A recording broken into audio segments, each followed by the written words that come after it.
Hello, आप सभी का स्वागत है टीचिंग बाय आर के माथुर यूट्यूब चैनल पर। पहली बार विजिट करिए इस चैनल पर, लाइक शेयर सब्सक्राइब जरूर कर लीजिएगा। लगातार आपका अपडेट मिलते रहेगा। झारखंड उत्पाद सिपाही या झारखंड पुलिस का यदि आप तैयारी कर रहे हैं तो इसके लिए काफ़ी इंपॉर्टेंट है आपके लिए ये वीडियो, क्योंकि इसमें स्पेशल क्लास है सामान्य विज्ञान प्रैक्टिस सेट 1 एग्ज़ाम टारगेट। जी हाँ, परीक्षा में पूछे जाने वाले प्रश्नों को ही देखने वाले हैं। तो चलिए प्रैक्टिस सेट 1 लगाते हैं। इस प्रकार से लगातार आपको प्रैक्टिस सेट मिलते रहेगा एग्ज़ाम तक। और ध्यान रखें कि अभी से ही शुरू कर दीजिए। अभी तक यदि आप लोग तैयारी नहीं शुरू की हैं तो तैयारी में लग जाइए जोरों शोरों से। चलिए प्रैक्टिस सेट में लगातार देखिएगा कि क्वेश्चन आपके से बन रहा है, कमेंट में ज़रूर बताइएगा। चलिए पहले क्वेश्चन से सामान्य विज्ञान के, जिसमें हम लोग 20 क्वेश्चन देखने वाले हैं। एक आदर्श तरल पदार्थ जो होते हैं उसमें 4 ऑप्शन दिया है। बहुत शयन पुण्य होते हैं, घर्षण रहित और स्प्रिंग होते हैं, न्यूटन के शयन नियम के अनुसार होते हैं, इनमें से कोई नहीं। इसका आंसर हो जाएगा ऑप्शन नंबर बी, घर्षण रहित और स्प्रिंग होते हैं। चलिए अगला क्वेश्चन है कि ठोस, एक मिनट, इधर ठोस होना चाहिए, ठीक है।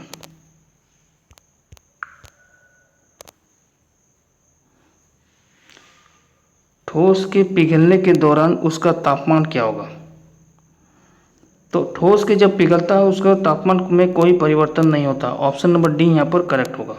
क्लियर है, ऑप्शन नंबर डी इसमें करेक्ट हो जाएगा। अगला क्वेश्चन देखिए कि अनुदित तरंगे कण संरचना की दिशा में डॉट डॉट डॉट कंपन करते हैं। लंबवत करता है, कंपन करता है, या प्लानर करता है, या अर्धवृत्ताकार करता है, या समांतर करता है। तो इसका आंसर हो जाएगा समांतर कंपन करता है, ठीक है।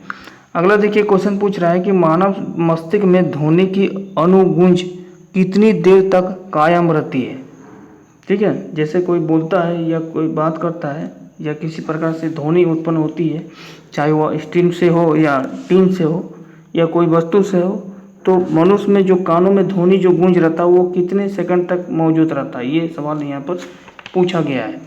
ऑप्शन है 1 सेकंड है, 0.2 सेकंड है, 0.1 सेकंड है और 0.5 सेकंड है। क्या हो जाएगा इसका आंसर? इसका आंसर हो जाएगा 0.1 सेकंड।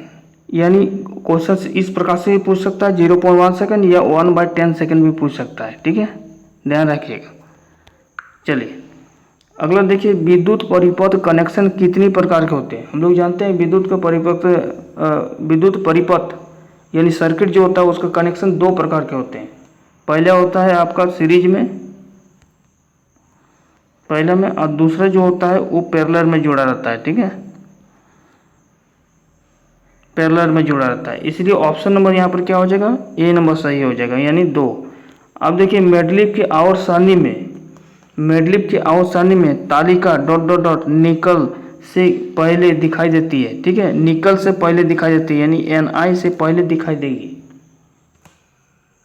क्या होगा इसका आंसर? इसका आंसर हो जाएगा निकल से पहले दिखाई देगी, यानी कॉपर आंसर हो जाएगा, ऑप्शन नंबर सी। अगला क्वेश्चन है कि फास्फोरस की परमाणुकता कितनी होती है या क्या है, ठीक है। द्विपरमाणिक होती है, बहुपरमाणिक होती है, एक परमाणिक होती है, चतुर्थी परमाणिक होती है, ठीक है। तो इसका आंसर हो जाएगा ऑप्शन नंबर डी, ठीक है। अब देखिए क्वेश्चन पूछ रहा है कि ग्रेफीन क्या है? ग्रेफीन क्या है? एक कार्बन का अपरूप है, या फिर एक लोकप्रिय ग्राफिक सॉफ्टवेयर है, या एक पैरानिक जानवर है, या संक्रमित घाव है?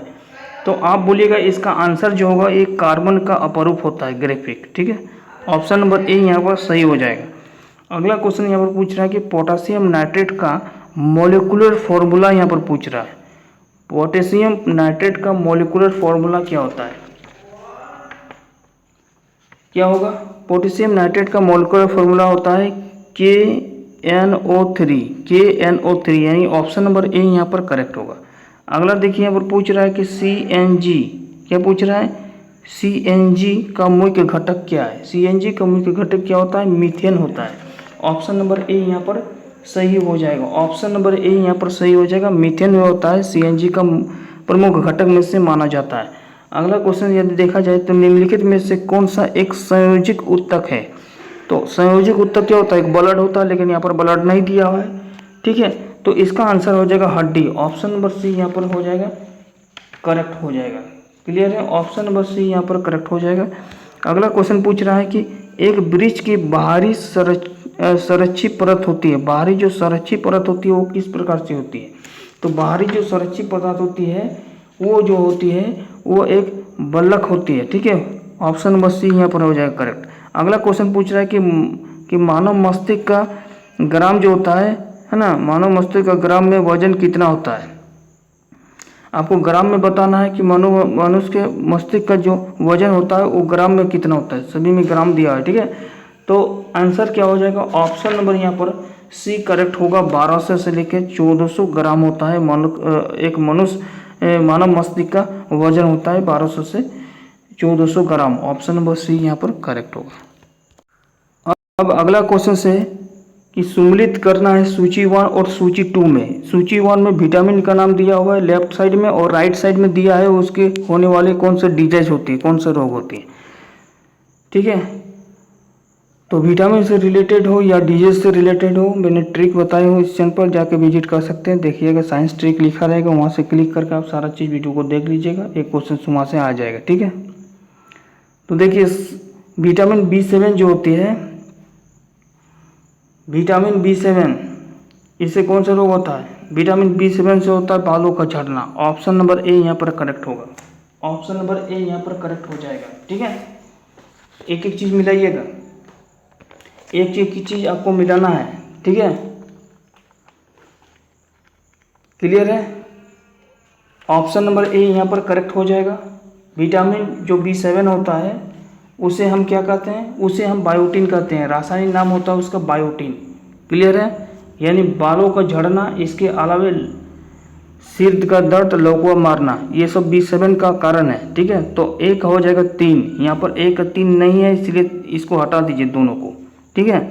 अब देखिए यहाँ पर पूछ रहा है विटामिन B12, विटामिन B12 का जो रासायनिक नाम होता है उसको बोलते हैं साइनोकोबालेन, रासायनिक नाम, ठीक है। इसे होने वाले रोग होता है एनीमिया और पांडु रोग होता है।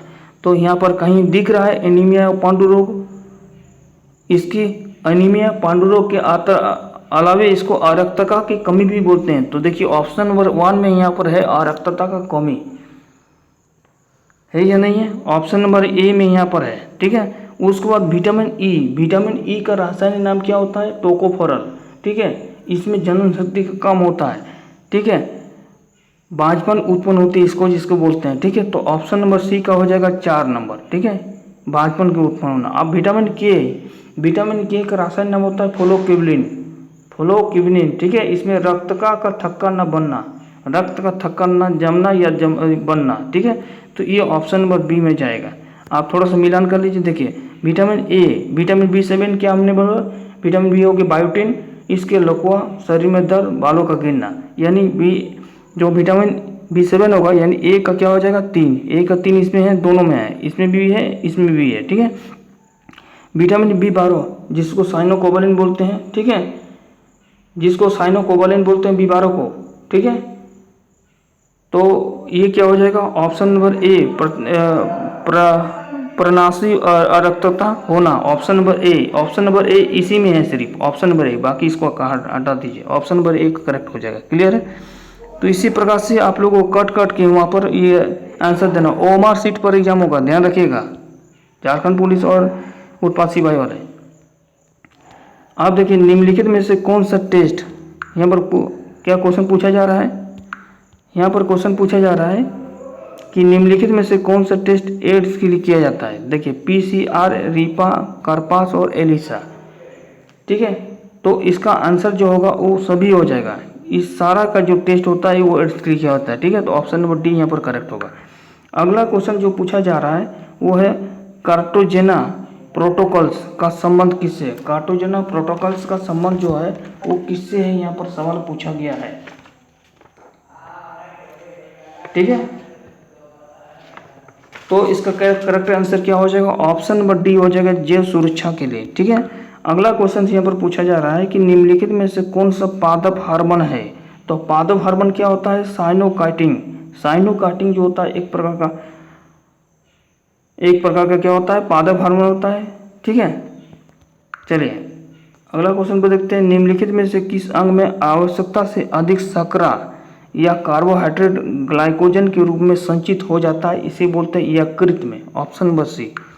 ठीक है, अगला पूछ रहा है कि एफ टी पी का विस्तार रूप क्या है, यानी एफ टी पी का फुल फॉर्म पूछा जा रहा है, तो इसका आंसर हो जाएगा file transfer protocols. File transfer protocols होता है इसका फुल फॉर्म। ठीक है, नेक्स्ट क्वेश्चन है कि निम्नलिखित में से कौन सा असत्य फल का उदाहरण है। असत्य फल का उदाहरण पूछा गया है। ठीक है, देखिए अंगूर जो होता है उसको बोलते हैं सत्य फल। अंगूर क्या बोलते हैं, सत्य फल बोलते हैं। ठीक है, अंगूर हो गया, केला हो गया, ये दोनों जो फल होता है वो सत्य फल बोलते हैं। ठीक है, सेब और नाशपाती को बोलते हैं असत्य फल। ऑप्शन नंबर सी यहाँ पर करेक्ट होगा। ऑप्शन नंबर सी यहाँ पर करेक्ट हो जाएगा। ठीक है, तो इस प्रकार से हमने कुछ इंपॉर्टेंट क्वेश्चन देखा जो आपके एग्ज़ाम में बहुत इंपॉर्टेंट है, आने की उम्मीद रहेगा। ठीक है, चलिए इस प्रकार लगातार आपको प्रैक्टिस मिलते रहेगा। Thank you.